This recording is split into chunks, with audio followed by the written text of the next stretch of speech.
ദുരിതമായി പഴയന്നൂർ ഖരമാലിന്യ സംസ്കരണ കേന്ദ്രം. അധികൃതർക്കെതിരെ പ്രതിഷേധം. ഏറ്റവും കൂടുതൽ വാർഡുകളുള്ള പഴയന്നൂർ ഗ്രാമപഞ്ചായത്തിൽ ഖരമാലിന്യ സംസ്കരണം പൂർണ്ണമായും അവതാളത്തിലായതായി ആരോപണം.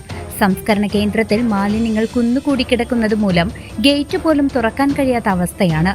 കെട്ടിക്കിടക്കുന്ന മാലിന്യ ചാക്കുകൾ തൊഴിലാളികളുടെ ദേഹത്തേക്ക് വീഴുന്ന സാഹചര്യമാണുള്ളത്.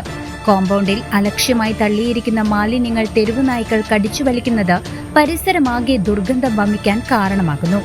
മാലിന്യങ്ങൾ ശേഖരിക്കാൻ ഉപയോഗിക്കുന്ന വാഹനം 15 വർഷത്തിലധികം പഴക്കമുള്ളതും തുരുമ്പിച്ചതുമാണെന്നും ആക്ഷേപമുണ്ട്. മഴക്കാലം അടുത്തെത്തിയിരിക്കെ മാലിന്യ പ്രശ്നം ഗുരുതരമായ പകർച്ചവ്യാധികൾക്ക് കാരണമാകുമെന്ന് നാട്ടുകാർ ഭയപ്പെടുന്നു. ജനപ്രതിനിധികളും ഉദ്യോഗസ്ഥരും അലംഭാവം കാട്ടുകയാണെന്ന് BJP area president PC Manoj, general secretary R Manikandan, കർഷക മോർച്ച മണ്ഡലം ജനറൽ സെക്രട്ടറി ഗംഗാധരൻ കോടത്തൂർ എന്നിവർ കുറ്റപ്പെടുത്തി. കോടത്തൂര് മാലിന്യ പ്ലാന്റിലെ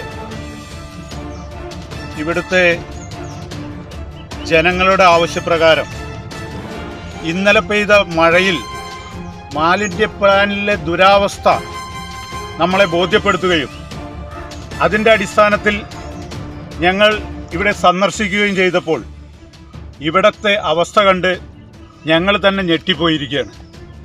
എന്തൊരവസ്ഥയാണ് ഇവിടെ! ഈ മാലിന്യം ഇങ്ങനെ കൂമ്പാരമായി കിടന്ന് ഇവിടുത്തെ ജനങ്ങൾ ഈ വെള്ളത്തിലും അതിൻ്റെയുള്ള നായക്കളുടെ ശല്യത്തിലും ഈ ഒരു അവസ്ഥയിൽ ഇവിടുത്തെ ജനങ്ങൾ ബുദ്ധിമുട്ടുമ്പോൾ ഇത് കണ്ടില്ലെന്ന് നടിക്കുന്ന ഒരു ഭരണസമിതി നമ്മുടെ പഞ്ചായത്തിൽ ഭരിച്ചുകൊണ്ടിരിക്കുന്നുണ്ട് എന്നറിയുമ്പോൾ വളരെ വേദനാജനകമായ ഒരു അവസ്ഥയിലാണ് ഈ കോടത്തൂര് ജനങ്ങൾ കടന്നു പോകുന്നതെന്ന് ഇവിടെ വന്ന് കണ്ടപ്പോഴാണ് മനസ്സിലായത്.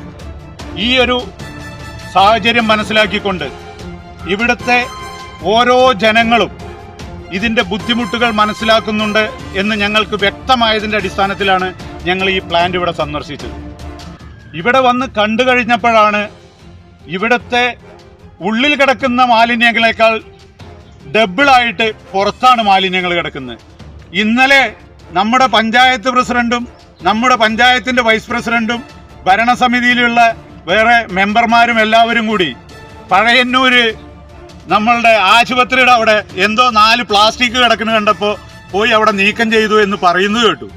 ആ പഞ്ചായത്ത് പ്രസിഡന്റും വൈസ് പ്രസിഡന്റും ഈ കോടത്തൂരിലെ മാലിന്യ പ്ലാന്റ് ഒന്ന് വന്ന് കാണണമെന്നാണ് ഞങ്ങൾക്ക് ഇവിടെ പറയാനുള്ളത്. ഇവിടുത്തെ ഈ ഒരു ദുരവസ്ഥ ഇവിടുത്തെ കെയർ ടേക്കർ പഞ്ചായത്തിൽ ബോധിപ്പിക്കുകയും അവിടെ 15 വർഷമായിട്ടുണ്ടായിരുന്ന ഒരു ട്രാക്ടർ പഴയന്നൂര് മാലിന്യങ്ങൾ പഴയന്നൂര് ഈ പ്ലാസ്റ്റിക്കും സാധനങ്ങളും കൊണ്ടുവന്നിരുന്ന വണ്ടി ഇപ്പം ഇല്ല എന്നാണ് പറയുന്നത്. News desk CCV. അതെ, ജലം അമൂല്യമാണ്. പക്ഷെ അത് മലിനമാണെങ്കിലോ? വെള്ളത്തിന്റെ രുചി വ്യത്യാസം, നിറവ്യത്യാസം, ഇരുമ്പിന്റെ അംശം, ക്ലോറിൻ, ചെളി ഇവയെല്ലാം വിട്ടുമാറാത്ത രോഗങ്ങൾ, മുടികൊഴിച്ചിൽ തുടങ്ങി അനേകം രോഗങ്ങൾക്ക് കാരണമാകുന്നു. അക്വാസ് ഫ്ലാഷ് വാട്ടർ പ്യൂരിഫയർ വീട്, ഹോട്ടൽ, വ്യവസായശാലകൾ എന്തുമായിക്കൊള്ളട്ടെ, മുഴുവൻ വെള്ളവും പമ്പ് ചെയ്യുമ്പോൾ തന്നെ ഫിൽട്ടർ ചെയ്ത് അതിലെ മാലിന്യങ്ങളും ബാക്ടീരിയകളും നീക്കം ചെയ്ത് ശുദ്ധമാക്കുന്നു. കൂടാതെ അടുക്കളയ്ക്കായി പ്രത്യേകം ഡിസൈൻ ചെയ്ത പ്യൂരിഫയറും ലഭ്യമാണ്. അക്വാസ് ഫ്ലാഷ്, ഇനി ഓരോ ഡ്രോപ്പും crystal clear. Aquas Flash water purifier, main road, Chelakkara.